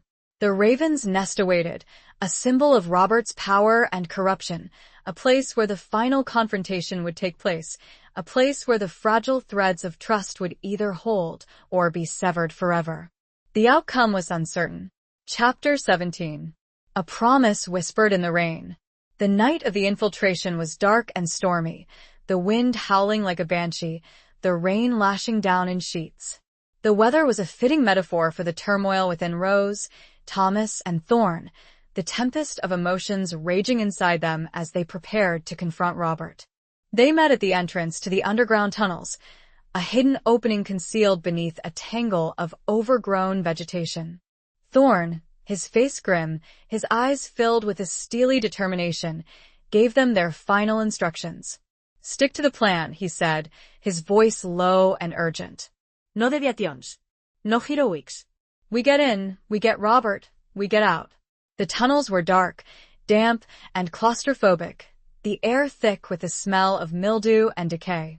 They moved slowly, cautiously, their footsteps echoing in the silence, their flashlights casting eerie shadows on the rough-hewn walls. Rose, her heart pounding in her chest, her senses on high alert, stayed close to Thomas, his presence a source of comfort and strength. She could feel his tension, his fear, but also his resolve, his determination to see this through to the end. As they navigated the labyrinthine tunnels, they spoke in hushed whispers, sharing their fears, their hopes, their regrets. It was a moment of intimacy, of vulnerability, a stripping away of the masks they had worn for so long. "I'm scared, Thomas," Rose admitted, her voice trembling slightly. "I know," he said, his hand squeezing hers. "Me too." He stopped, turning to face her, his eyes searching hers in the dim light. "But we'll get through this," he said. "Together." He leaned down and kissed her, a gentle, tender kiss that spoke volumes, a promise of a future they might never have, a reaffirmation of the love that had endured against all odds. "I love you, Rose," he whispered, his voice choked with emotion. "I always have." "I love you too, Thomas," she replied, her tears mingling with the rain that dripped from the tunnel ceiling. They continued their journey, their hearts intertwined, their resolve strengthened by their shared love and their common purpose. As they approached the hidden entrance to the estate, Thorn signaled them to stop. He listened intently, his ear pressed against the wall, his senses attuned to any sign of danger. "There are guards," he whispered. "2 of them, patrolling the perimeter." They waited, their bodies tense, their breath held, as the guards passed by, their footsteps muffled by the rain. Then Thorn gave the signal. They emerged from the tunnel, stepping into the darkness of the estate grounds. The rain was still falling, obscuring their movements, providing them with a cloak of invisibility. They moved quickly, silently, towards the main house, a large, imposing structure that loomed before them like a dark, menacing fortress. They could see lights flickering in the windows, hear the faint sounds of voices, music. Thorn led them to a side entrance, a small, inconspicuous door that was usually used by the staff. He picked the lock with practiced ease, and they slipped inside. They found themselves in a narrow corridor, dimly lit by flickering gas lamps. They could hear the sounds of a party in progress, the laughter, the music, the clinking of glasses. Robert was entertaining, celebrating, oblivious to the danger that lurked just outside his door. It began to storm outside, and the wind howled, causing the old building to creak. They moved stealthily through the corridors, avoiding the main rooms, staying in the shadows, their hearts pounding in their chests. They were close, so close, to their final confrontation with Robert. As they rounded a corner, they saw him. He was standing in the hallway talking to a group of men, his back to them. He was dressed in an elegant suit, his demeanor confident, arrogant, unaware of the storm that was about to break upon him. A promise made between 2 people who loved each other more than anything was about to be tested. The whispered words, only heard by each other, had to be enough to get them through what was about to happen. Chapter 18. The Unveiling of Hidden Scars. Thomas stepped forward, his hand reaching for the pistol concealed beneath his coat. Rose and Thorn followed close behind, their weapons drawn, their senses on high alert. "Robert," Thomas said, his voice cold and steady. Robert turned, his eyes widening in surprise, then narrowing in anger as he recognized his brother. The men he had been talking to, startled by the sudden intrusion, instinctively reached for their own weapons. "Thomas," Robert said, his voice a mixture of disbelief and disdain. "You're alive. I should have known." "It's over, Robert," Thomas said, his voice unwavering. "We know everything. We have the evidence." Robert sneered, his face contorted with a mixture of rage and defiance. "You have nothing," he said. "You can't prove anything." "We have Anya's letter," Rose said, stepping forward, her voice filled with a cold fury. "We know you killed her. We know you're the Raven." Robert's eyes flickered towards Rose, a flicker of fear passing across his face. He had underestimated her, underestimated their determination, their resilience.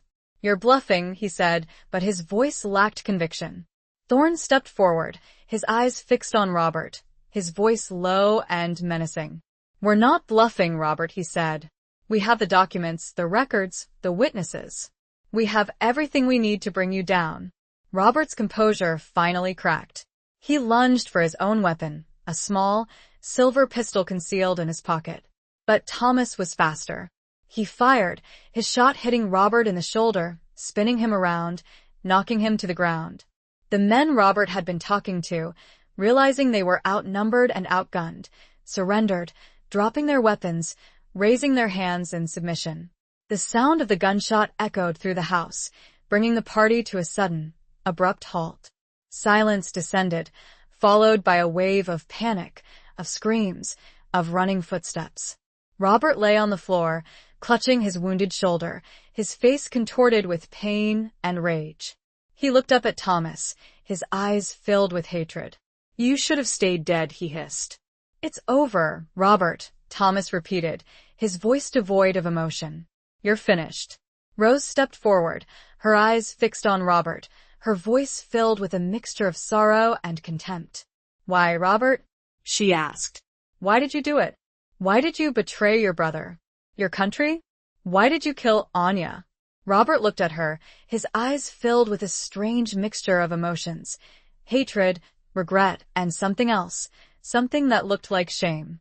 "It was for power," he said, his voice weak and raspy. "For money. For control." He explained that he had always been ambitious, always craved power, always resented Thomas, his older brother, the favored son, the war hero. He had seen the war as an opportunity, a chance to make his fortune, to build his empire. "Anya, she was a threat," he said. "She knew too much. She had to be silenced." He admitted to everything, to the war profiteering, to the conspiracy, to Anya's murder. He confessed his sins, his betrayals, his crimes. It was a moment of catharsis, of revelation, of the unveiling of hidden scars, of the dark secrets that had festered beneath the surface for so long. As the authorities arrived, summoned by Thorn's pre-arranged signal, Robert was taken into custody, his reign of terror finally brought to an end. The men he had been with were also arrested, their involvement in the conspiracy exposed. Rose, Thomas, and Thorn watched as Robert was led away, his head bowed in defeat, his future uncertain. It was a moment of triumph, of justice served, but it was also a moment of profound sadness, of loss, of the irreversible damage that had been done. The scars, both visible and hidden, were brought into the stark light of the sterile corridor. The hidden wounds, festered for years, had an airing, but it didn't mean they were healed. Chapter 19. A Love Forged in the Ashes of Loss. The aftermath of Robert's arrest was a whirlwind of activity. The media frenzy reached a fever pitch, the story dominating the headlines, the public captivated by the downfall of a prominent family, the exposure of a vast conspiracy. The government launched a full-scale investigation, promising to root out corruption, to bring all those involved to justice. Rose, Thomas, and Thorn were hailed as heroes, their bravery and determination lauded by the press, their actions credited with saving the country from a grave threat.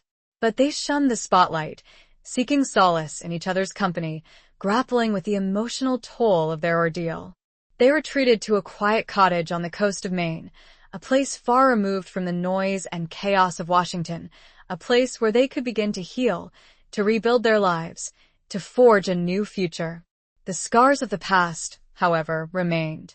Thomas struggled with the guilt of his brother's betrayal, with the loss of Anya, with the horrors he had witnessed during the war. He had nightmares, flashbacks, moments of intense anxiety and depression. Rose, too, was haunted by the past, by the years of grief and uncertainty, by the constant fear and danger they had faced. She worried about Thomas, about his emotional well-being, about the future of their relationship. Thorn, ever the enigmatic figure, remained a source of both support and unease. He had played a crucial role in exposing Robert, but his motives remained unclear, his past shrouded in mystery. Rose couldn't entirely shake off the feeling that he was still holding something back, that there were secrets he had yet to reveal. One evening, as they were sitting on the porch of the cottage, watching the sunset over the ocean, Thomas spoke, his voice low and filled with emotion. "I don't deserve you, Rose," he said. After everything, after all the pain I've caused you," Rose reached out and took his hand, her eyes filled with love and compassion. "You don't have to say that, Thomas," she said. "We've both been through so much. We've both made mistakes. But I kept secrets from you," he said. "About Anya, about my work, about everything." "I know," she said. "But I understand. You were protecting me, protecting us." They talked for hours, sharing their fears, their regrets, their hopes for the future. It was a conversation that had been long overdue, a clearing of the air, a forging of a deeper, more honest connection. "I love you, Rose," Thomas said, his voice trembling slightly. "More than words can say. I want to spend the rest of my life with you. If you'll have me." Rose smiled, her tears flowing freely. "Of course I'll have you, Thomas," she said. "I love you too, more than anything." They embraced, their bodies clinging together, their hearts beating as one. It was a moment of pure, unadulterated joy, a promise of a future free from the shadows of the past, a future built on love, trust, and forgiveness. Thorn, watching them from a distance, smiled faintly. He knew that their journey was far from over, that there would be challenges ahead, but he also knew that they had the strength, the resilience, the love to overcome them. He turned and walked away, disappearing into the shadows, his mission accomplished, his role in their lives fulfilled. He was a ghost, a phantom, destined to wander the edges of society, fighting his own battles, protecting his own secrets. As the sun dipped below the horizon, casting a golden glow over the ocean, Rose and Thomas stood together, hand in hand, their love a beacon in the darkness, a testament to the enduring power of the human spirit, a love forged in the ashes of loss, a love that would last a lifetime. The losses, however great, could never extinguish the flame they had ignited. Chapter 20. The dawn after the longest night. Years passed. The scars of the past, though faded, remained, a constant reminder of the battles fought, the losses endured, the price of freedom and justice. Rose and Thomas built a life together, a life filled with love, laughter, and a quiet contentment that had seemed impossible just a few years before. They returned to Washington, not to the grand mansions and social circles of their former lives, but to a modest home in a quiet neighborhood, a place where they could live simply, honestly, and without the pretense and deception that had characterized their past. Thomas, unable to return to the military, found work as a teacher, sharing his knowledge and experience with a new generation, instilling in them the values of integrity, courage, and compassion. He found solace in education, in shaping young minds, in helping to build a better future. Rose, too, found a new purpose. She became an advocate for veterans, working tirelessly to support those who had served their country, helping them to heal from the physical and emotional wounds of war. She became a voice for the voiceless, a champion for the forgotten, a symbol of hope and resilience. They never forgot Anya. They established a foundation in her name, dedicated to supporting women in intelligence and espionage, providing them with the resources and protection they needed to carry out their dangerous work. They honored her memory, her sacrifice, her unwavering commitment to truth and justice. Robert Sinclair remained in prison, serving a life sentence for his crimes. He never expressed remorse, never apologized for his actions, never sought forgiveness. He remained a bitter, resentful man, consumed by his own demons, a prisoner of his own making. Eleanor Sinclair, devastated by her son's betrayal, lived out her days in quiet seclusion, haunted by the past, seeking solace in her faith and in the memories of her other son, the son who had chosen the path of honor and integrity.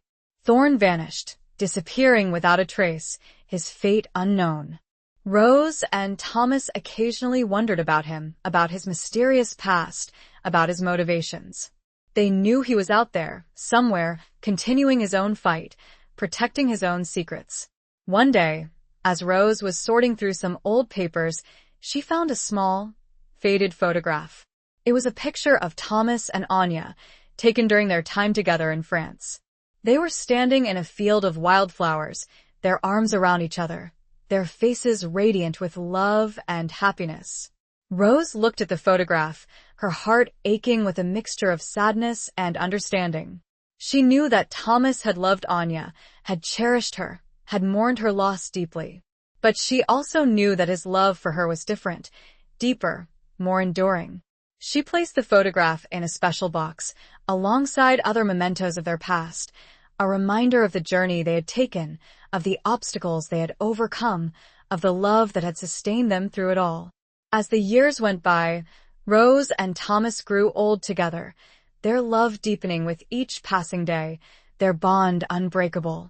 They had faced the darkness, confronted the ghosts of the past, and emerged stronger, wiser, and more deeply connected than ever before. They had found peace, happiness, and a quiet contentment that came from living a life of purpose, of integrity, of love. They had learned that even in the darkest of times, hope can endure, that even in the face of betrayal, trust can be rebuilt, that even in the ashes of loss, love can flourish. The dawn had finally broken, after the longest night, a new day filled with promise, with healing, with the enduring power of the human spirit. They had lived through tragedy and now deserved peace. They had earned it. Epilogue. The cemetery was quiet, the only sound the gentle rustling of leaves in the breeze. Rose, her hair now silvered, her steps a little slower, stood before the two headstones, side by side. One bore the name Captain Thomas Sinclair, the dates of his birth and supposed death etched in the stone, a reminder of the lie that had once defined their lives. The other, newly erected, bore the name Anya Petrova, her true identity finally revealed, her sacrifice finally acknowledged. Rose placed a bouquet of white lilies on each grave, their fragrance mingling with the scent of damp earth and autumn air. She had come here every year, on this day, to remember, to honor, to reflect. Thomas was gone now, having passed away peacefully in his sleep a few years earlier, his hand clasped in hers, his final breath a sigh of contentment. He had lived a long and full life, a life redeemed from the shadows of war and betrayal, a life filled with love, purpose, and a quiet heroism that had touched countless lives. Rose missed him terribly, her heart aching with a void that could never be filled. But she also felt a sense of peace, of gratitude, of knowing that they had shared a love that had transcended time, distance, and even death. She looked at the two headstones, side by side, a symbol of the two loves of Thomas's life, the two women who had shaped his destiny, the two women who had loved him in different ways, but with equal intensity. Anya, the brave, brilliant spy, who had sacrificed everything for a cause she believed in, who had loved Thomas with a fierce, passionate devotion, who had died too young, her life cut short by betrayal and deceit. And Rose, the steadfast, resilient woman who had waited for Thomas, who had believed in him, who had fought alongside him, who had loved him with a quiet, enduring strength, who had shared his life, his triumphs, and his sorrows. Rose knew that Thomas had loved them both, in different ways, at different times, but with a depth of feeling that had defined his life. She had made peace with that long ago, understanding that love is not a finite resource, that the heart is capable of holding multiple loves, each unique, each precious. She reached out and touched the cold stone of Thomas's headstone, her fingers tracing the engraved letters of his name. "I miss you, my love," she whispered. "But I know you're at peace. And I know we'll be together again, someday." She then turned to Anya's headstone, her eyes filled with a mixture of sadness and admiration. "Thank you, Anya," she whispered, "for your courage, for your sacrifice, for your love. You will never be forgotten." As she stood there, in the quiet stillness of the cemetery, she felt a sense of closure, of completion, of a journey that had come full circle. The shadows of the past had finally receded, replaced by the warm glow of remembrance, of gratitude, of enduring love. The war, the betrayal, the loss, it had all shaped her, defined her, but it had not defeated her. She had emerged from the darkness stronger, wiser, and more deeply appreciative of the precious gift of life, of love, of the enduring power of the human spirit. She turned and walked away, her steps slow but steady, her heart filled with a quiet peace, a sense of acceptance, a knowing that she had lived a life of purpose, of meaning, of love. The dawn had broken, long ago, and now, as the sun began to set on her own life, she embraced the twilight with grace, with gratitude, with the enduring memory of a love that had conquered all. The longest night was a distant memory.